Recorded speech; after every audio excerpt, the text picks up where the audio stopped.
नमस्कार, सच्ची रिपोर्ट में आप सभी का स्वागत है। मैं हूं आपके साथ निहारिका सिंह नागर। आइए नजर डालते हैं आज की खबरों पर। बागपत में पहुंचे किसान नेता गुरनाम चड़ूनी का बड़ा बयान। कहा कि किसान की एक आंख खेत पर तो दूसरी आंख संसद पर होनी चाहिए। बागपत में छपरौली क्षेत्र के चादन हेड़ी में आयोजित हुई किसान महापंचायतों में पहुंचे किसान नेता गुरनाम चड़ूनी ने किसानों को संबोधित करते हुए कहा कि किसान की एक आंख खेत पर तो दूसरी आंख संसद की गद्दी पर होनी चाहिए, क्योंकि संसद की गद्दी से ही कानून बनाकर निकलता है। उन्होंने कहा कि शुगर मिल के मालिक सरकार को, किसान नेताओं को और राजनीतिक नेताओं के साथ साथ प्रशासन को पैसे देते हैं और इसी कारण प्रशासन और सरकार किसानों का गन्ना पेमेंट नहीं करती। उन्होंने आगे कहा कि देश का लोकतंत्र अब खतरे में है। कुछ लुटेरे पूरे देश को लूट रहे हैं, पूरा कमेरा वर्ग लुट रहा है। वह लोकसभा चुनाव लड़ने के सवाल पर चड़ूनी बोले कि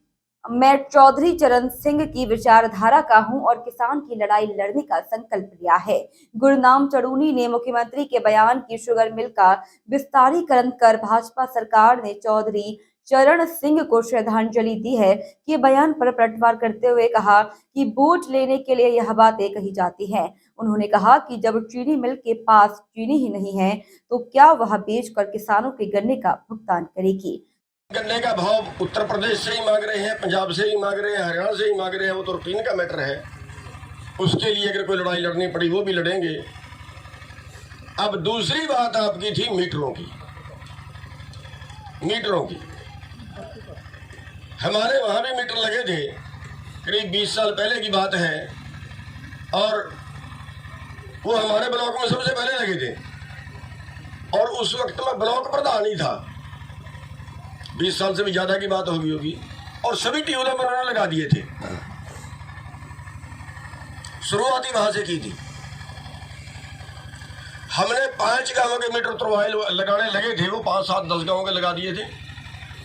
5 गांवों के मीटर उतरवाए, ट्रालियों में लोड किए और जाके उनको भैया अपने गिन लो, जैसे आप लगा के आए थे वैसे ही उतार के आपके ले आए। मुकदमा बनाया, जेल भेज दिया। तड़के में 11 गाड़ियां पुलिस की आई, उठा के ले गए। हमने कहा भैया ले जाओ, जेल में ले जाएंगे, मैं तो नहीं जमानत करवाऊंगा। 13 दिन लगे, लेकिन 13 दिन के अंदर जो लोग थे वो इस कदर इकट्ठे हो गए, इस कदर जुड़े कि सरकार के पसीने निकल गए। दोबारा पूरे हरियाणा में आज तक मीटर नहीं लगा। अब वो यहां अगर मीटर लगाए, सबसे पहले आपके गांव की हम बात करें या जिन गांवों के लोग यहाँ पे बैठे हैं, क्या आप ये फार्मूला अपनाने के लिए तैयार हो कि वो लगा के और अब उतार के वापस जमा करवा के आओ? हाथ उठा के दिखाओ, तैयार है? नहीं, आधे लोगों ने हाथ नहीं उठाया। भैया मुकदमे भी बनेंगे, जेल भी जाओगे, सब कुछ होगा। ये बीजेपी है, जेल में भी जाओगे और मुकदमे भी बनेंगे, पक्के हैं। दोनों काम होंगे। अगर आप जेल से डरते हो फिर मीटर मत उतारना। और जैसे भाई कह रहा था प्राइवेट होगी, पक्का होगी, प्राइवेट नहीं होगी।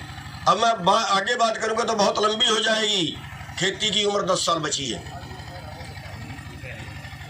आपके हाथों से खेती जाएगी, कन्फर्म जाएगी। खेती सारी कारपोरेट हो जाएगी और शुरुआत हो गई है, उसकी शुरुआत हो गई है। और अगर आप ना लड़े तो फिर आप खुद के दोषी नहीं होंगे। जुल्म करने वाला जितना पापी होता है, जुल्म सहने वाला उससे ज्यादा पापी होता है। आप अपनी अगली पीढ़ियों पर अत्याचार करोगे।